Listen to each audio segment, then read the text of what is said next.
प्राधानिक रहस्य। राजा ने कहा, हे भगवान, आपने मुझे चंडिका अवतार की कथा तो सुना दी, किंतु हे ब्राह्मण, अब आप उनके अवतारों की प्रधान प्रकृति का कथन कीजिए। हे विप्रवर, मैं आपके चरणों में नतमस्तक हुआ हूँ। आप कृपा करके मुझे यह बताइए कि देवी के किस स्वरूप की आराधना किस विधि से करनी चाहिए। उत्तर में ऋषि ने राजा से कहा, हे राजन, यह रहस्य परम गोपनीय है। इसके रहस्य का उद्घाटन किसी के समक्ष नहीं करना चाहिए, परंतु तुम मेरे भक्त हो और भक्तों के लिए कुछ भी गोपनीय बात नहीं है। त्रिगुणात्मिका परमेश्वरी महालक्ष्मी ही सबका मूलभूत कारण है। वे ही दृश्य तथा अदृश्य रूप से संपूर्ण विश्व को व्याप्त करके स्थित हैं। हे राजन, वे अपनी 4 भुजाओं में क्रम से बिजौरे का फल, गदा, ढाल और पान पात्र लिए हैं। उनके मस्तक पर नागलिंग तथा योनि आदि वस्तुएं शोभित रहती हैं। उनकी कांति तप्त सोने के सदृश है। उनके आभूषण भी तप्त स्वर्ण निर्मित ही हैं। उन्होंने अपने तेज से इस शून्य जगत को व्याप्त कर रखा है। इस समस्त विश्व को शून्यमय देखकर केवल तमोगुण रूप उपाधि के द्वारा देवी महालक्ष्मी ने एक अन्य प्रकार का श्रेष्ठ रूप ग्रहण कर रखा है। उस रूप की उत्पत्ति एक नारी रूप में हुई, जिसके शरीर की आभा निखरे हुए काजल की तरह ही काले रंग की थी। उस आकृति का श्रेष्ठ मुख दाढ़ों से सुशोभित था। नेत्र अत्यंत विशाल तथा कटी छीन थी। उनकी 4 भुजाओं में क्रम से ढाल, तलवार, प्याला और खंडित मुंड शोभायमान था। उनके वक्ष स्थल पर कबंध, शरीर का मुंडहीन अंश धड़ तथा मस्तक पर मंडमलाएं थी। इस रूप में उत्पन्न उस नारी श्रेष्ठ तामसी देवी ने महालक्ष्मी देवी से कहा, माता जी, आपको मेरा प्रणाम है। मुझे आप मेरा नाम व कार्य बताएं। तब महालक्ष्मी ने नारियों में श्रेष्ठ उस तामसी देवी से कहा, मैं तुम्हारे नाम और काम को बतलाती हूँ। महामाया, महाकाली, महामारी, क्षुब्धा, त्रिषा, एकवीरा, कालरात्रि तथा दुरत्या, यही तुम्हारे नाम हैं। तुम्हारे एक नाम कर्मों के द्वारा ही लोकों में प्रसिद्ध होंगे। जो कोई तुम्हारे कर्मों को जानकर इन नामों के द्वारा तुम्हारा पाठ करता है, वह सुखी होता है। हे राजन, महालक्ष्मी ने महाकाली से इतना कहकर शुद्ध सत्व गुण संपन्न होकर दूसरा रूप धारण कर लिया। वह रूप चंद्रमा की भांति गौरवन था। उस श्रेष्ठम नारी ने अपने हाथों में रुद्राक्ष की माला, अंकुश, वीणा तथा पुस्तक धारण कर रखी थी। महालक्ष्मी ने उनका भी नामकरण किया। महाविद्या, महावाणी, भारती, वाक, सरस्वती, आर्या, ब्राह्मी, कामधेनु, वेदगर्भा एवं धीश्वरी अर्थात बुद्धि की अधिष्ठात्री। इस प्रकार से तुम्हारे नामों की संज्ञा होगी। तत्पश्चात महाकाली तथा महासरस्वती से महालक्ष्मी ने कहा, देवियों, तुम दोनों ही अपने अपने गुणों के अनुसार स्त्री पुरुष के युग्म उत्पन्न करो। महालक्ष्मी ने उन दोनों को ऐसा आदेश देकर स्वयं ही स्त्री पुरुष के एक जोड़े को उत्पन्न किया। वे दोनों ही निर्मल, ज्ञान संपन्न, सुंदर तथा कमलासन पर शोभित हो रहे थे। उस जोड़े में एक स्त्री और दूसरा पुरुष था। इसके बाद महालक्ष्मी ने पुरुष को ब्रह्मन, विदे, विरंची और धातः तथा स्त्री को श्री, पद्या, कमला, लक्ष्मी इत्यादि नामों से विभूषित किया। इसके बाद महाकाली तथा महासरस्वती ने भी एक एक जोड़ा उत्पन्न किया। अब इन जोड़ों के रूप तथा नाम को मैं तुम्हें कथन करता हूँ। महाकाली ने नील चिन्हांकित कंठ, लाल वर्ण बाहु, शुभ्र शरीर, मस्तक पर चंद्रमौली धारा, पुरुष एवं गौरवपूर्ण स्त्री को उत्पन्न किया। वह पुरुष रुद्र, शंकर, स्थानु, कपर्दी और त्रिलोचन के नाम से प्रसिद्ध हुआ तथा स्त्री त्रयी, विद्या, कामधेनु, भाषा, अक्षरा और सौरा नाम से विख्यात हुई। हे राजन, गौरांगी स्त्री और श्यामलांग पुरुष को महासरस्वती ने उत्पन्न किया। उन दोनों के नाम विष्णु, कृष्ण, ऋषिकेश, वासुदेव और जनार्दन हुए तथा गौरांगी स्त्री उमा, गौरी, सती, चंडी, सुंदरी, सुभगा और शिवा इन नामों से विख्यात हुई। इस प्रकार तीनों युवतियां उसी क्षण पुरुष वेश में परिवर्तित हो गई।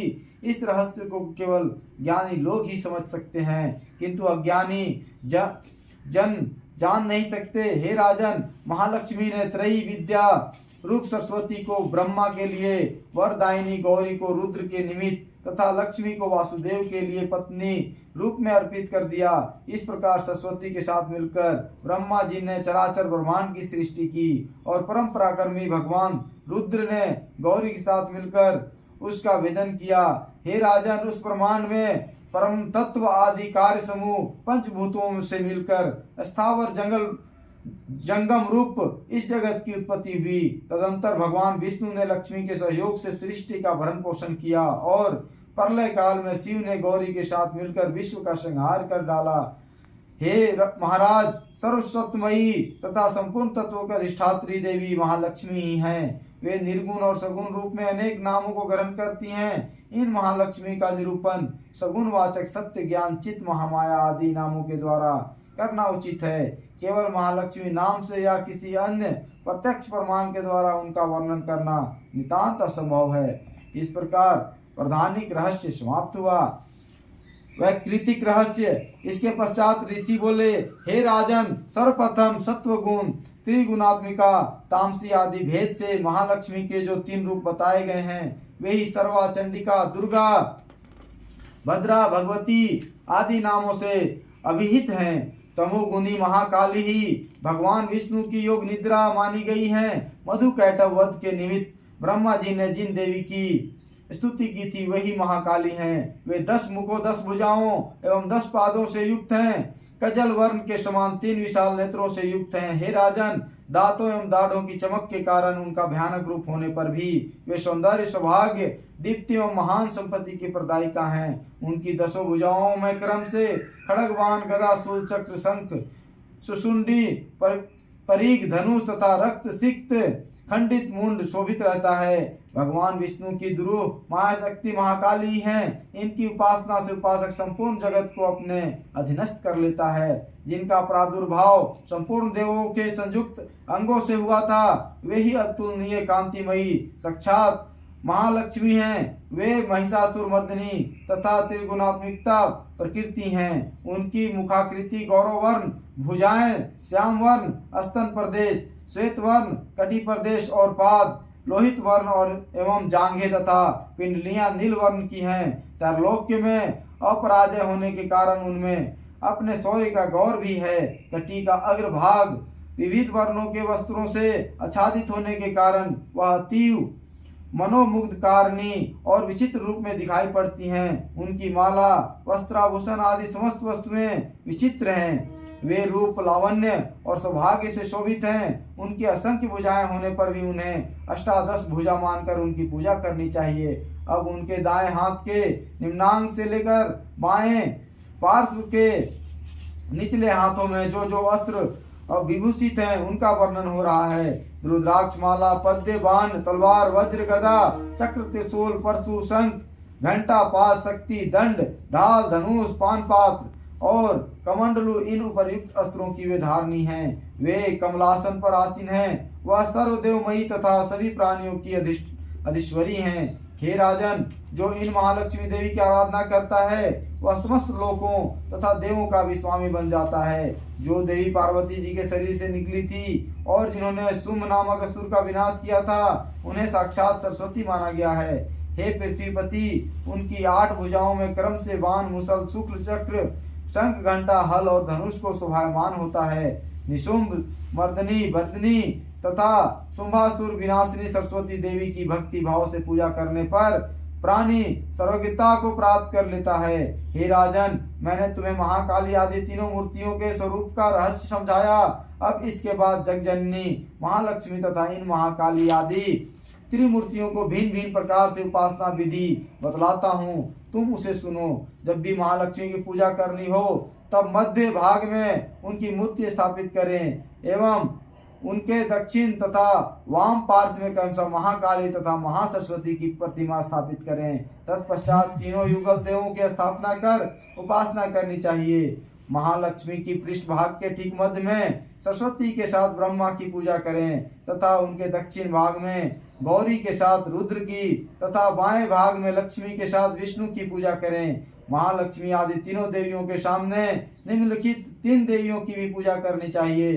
बीचों बीच में स्थित महालक्ष्मी के आगे मध्य भाग में अष्टादश भुजा वाली महालक्ष्मी की पूजा करें। उनके बाएं 10 मुखी महाकाली तथा दाहिने भाग में अष्टभुजी महासरस्वती देवी की पूजा करनी चाहिए। हे राजन, सभी अनिष्टों के समनार्थ तथा अष्टादश भुजी महालक्ष्मी के 10 मुख काली तथा अष्टादश भुजी सरस्वती की पूजा करना चाहे तब इनके दाहिने भाग में काल की तथा बाएं भाग में मृत्यु देव का विधिवत पूजन करना अत्यंत आवश्यक है। जब शुंभासुर संहारनी अष्टभुजा देवी की पूजा करनी हो तब उनके साथ ही उनकी 9 शक्तियां दाहिने भाग में रुद्र तथा बाएं भाग में गणपति की पूजा करनी चाहिए। विशेष ब्राह्मी माहेश्वरी कौमारी वैष्णवी वाराही नारसिंही ऐन्द्री शिवदूती और चामुंडा यही देवी की 9 शक्तियां मानी गई हैं। नमो देव्य मंत्र से महालक्ष्मी देवी की आराधना करें। उनके पूजन काल में उनके 3 अवतारों का वही मंत्र प्रयुक्त करना चाहिए जो स्रोत में कथित है। अष्टादश भुजी महिषासुर मर्दनी महालक्ष्मी ही प्रमुख रूप से आराध्य हैं, क्योंकि वही महालक्ष्मी महाकाली व महासरस्वती के नाम से अभिहित की गई हैं। वे ही पाप पुण्यों के कर्मों की अधिष्ठात्री तथा संपूर्ण लोकों की अधीश्वरी हैं। महिषासुर मर्दनी महालक्ष्मी की अभियुक्त आराधना करने वाला ही यथार्थ में संसार का स्वामी होता है। अतः जगदात्री भक्तवत्सला भगवती चंडिका का पूजन अवश्य ही करना उचित है। देवी के पूजन सामग्री में अर्घ्य आभूषण गंध पुष्प अक्षत धूप दीप अनेक प्रकार के भोज्य पदार्थों से युक्त नैवेद्य रक्त सिंचित बलि मांस मदिरा आदि का प्रयोग होता है। हे राजन, बलि और मांस आदि के पूजन करने का विधान ब्राह्मणों के लिए वर्जित है। अतः ब्राह्मणों के लिए मांस माद्य आदि से युक्त पूजन करने का सर्वथा निषेध है। प्रणाम आचमनीय जल सुगंधित चंदन कपूर तथा तांबुल आदि अर्पित करके भक्ति पूर्वक देवी की पूजा करनी चाहिए। देवी के सामने भग्न मुंड वाले महिषासुर की पूजा भी की जानी चाहिए, जिसने भगवती के साथ सायुजय मोक्ष प्राप्त कर लिया था। इसी प्रकार देवी के सामने दाहिनी ओर उनके वाहन सिंह की भी पूजा करें, जो संपूर्ण धर्मों का प्रतीक एवं षड्विध विभूतियों से युक्त है। उसी ने चराचर विश्व को धारण कर रखा है। इस कार्य को संपन्न करने के बाद बुद्धिमान मनुष्य को स्थिर चित्त हो देवी का स्तवन करना उचित है। तदंतर तीनों पूर्ण वर्णित चरित्रों द्वारा देवी की हाथ जोड़कर स्तुति करनी चाहिए। जो लोग केवल एक ही चरित्र के द्वारा स्तुति पाठ करना चाहें, उन्हें केवल मध्यम चरित्र का ही पाठ करना चाहिए, किंतु प्रथम और उत्तम चरित्रों में से किसी एक का पाठ न करके आधे चरित्र का पाठ भी वर्जित है। आधे चरित्र के पाठक को पाठ फल प्राप्त नहीं होता है। पाठ समाप्ति पर आराधिका देवी की परिक्रमा करके प्रणाम करें तथा गर्भहीन होकर जगदम्बा के लिए मस्तक पर हाथ जोड़कर उनसे अपने भूलों के लिए बारंबार क्षमा प्रार्थना करें। सप्तशती का प्रत्येक श्लोक मंत्र रूप है। उसी मंत्र के द्वारा तिल घृत से पक्की हुई खीर का हवन करें अथवा सप्तशती के मंत्रों से देवी चंडिका के लिए पवित्र हविष्यान्न का हवन करना चाहिए।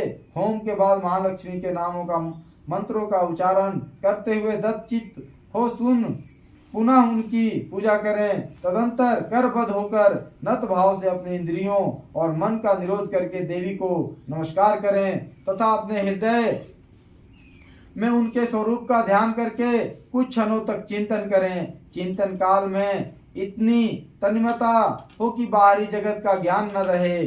भक्ति पूर्वक नित्य प्रति मनुष्य परमेश्वरी का इस भांति पूजन करके इच्छित भोगों का उपभोग करता हुआ अंत में देवी का समुज्य पद पा लेता है। जो व्यक्ति नित्य भक्तवत्सला देवी चंडिका की पूजा नहीं करता है, उसके सभी सत्कर्मों को देवी जला डालती हैं। अतः हे राजन, तुम सर्वलोक महेश्वरी चंडिका की शास्त्रोक्त विधि के अनुसार पूजा करो, उससे तुम सुख के भागी बनोगे। इस प्रकार वैकृतिक रहस्य समाप्त हुआ। अब मूर्ति रहस्य के बारे में जानते हैं। आगे ऋषि ने पुनः कहा, हे राजन, यदि नंद से उत्पन्न नंदा देवी का पूजन किया जाए तो वह उपासक के दिन समस्त लोगों को कर देती हैं। उनके अंगों की कांति स्वर्णिम है। वे सुनहले रंग के सुंदर वस्त्र तथा स्वर्णाभूषण धारण करती हैं। उनकी चतुर्भुजाओं में क्रमशः कमल अंकुश पास और शंख सुशोभित है। उनका नामकरण इंदिरा कमला लक्ष्मी श्री एवं रुक्मा अंबुजा सना नामों से किया गया है। हे निष्कलंक नरेश, मैंने सबसे पहले जिन रक्त दंतिका देवी का वर्णन किया है, अब मैं उनके स्वरूप का कथन करूंगा। तुम उसे ध्यान देकर सुनो। वह सब प्रकार की भय विमोचनी देवी हैं। उनकी वेशभूषा तथा शरीर के वस्त्राभरण भी रक्त वर्ण के ही हैं। उनके आयुध, नेत्र, केश, तीखे नख एवं दंत पंक्तियां भी लाल रंग की हैं। इसलिए वे रक्तदंतिका के नाम से संबोधित होती और विकट दिखती हैं। जिस प्रकार भार्या अपने भर्ता के प्रति अनुराग युक्त रहती हैं, उसी प्रकार देवी भी अपने भक्त के प्रति ममता पूर्ति जननी की तरह अनुराग रखकर उसकी परिचर्चा करती हैं। रक्तदंतिका देवी का विस्तार वसुधा के समान है। उनके स्तनद्वय सुमेरु पर्वत के सदृश हैं। वे बृहदाकार वाली अत्यंत स्थूला तथा मनोहारिणी हैं। कठोरता होने पर भी उनमें कोमलता है तथा वे आनंद सिंधु हैं। अपने राधकों को देवी अपने युगल स्तनों का पान कराती हैं, क्योंकि उनके स्तन संपूर्ण कामनाओं को सफल करने वाले हैं। उनकी 4 भुजाओं में क्रम से खड़ग, पान पात्र, मुसल एवं हल शोभायमान होते हैं। यही देवी की रक्त चामुंडा तथा योगेश्वरी के नाम से भी जानी जाती हैं। उनके द्वारा चराचर विश्व परिव्याप्त है। जो मनुष्य इन देवी की पूजा करता है, वह भी देवी के समान ही जगत में व्याप्त हो जाता है। भक्त मनोविलसित सुखों का भोग करके अंत में देवी के साथ समुज्य मोक्ष का भागी बनता है। जिस प्रकार पतिव्रता नारी अपने पति की नित्य प्रति सेवा शुश्रूषा करती हैं, उसी प्रकार रक्त दंतिका देवी भी अपने भक्तों का रक्षण एवं उसकी परिचर्या करती हैं। शाकंभरी देवी का शरीर नील वर्ण का है। नील पद्म के सदृश ही उनके नेत्र हैं। नाभि का भाग नीचा है। 3 रेखाओं से युक्त उनका सूक्ष्म उदर है। उनके युगल स्तन अत्यंत कठोर, समतल, ऊंचे, गोलाकार, स्थूल और परस्पर मिले हुए हैं। उनका आवास स्थान कमल है।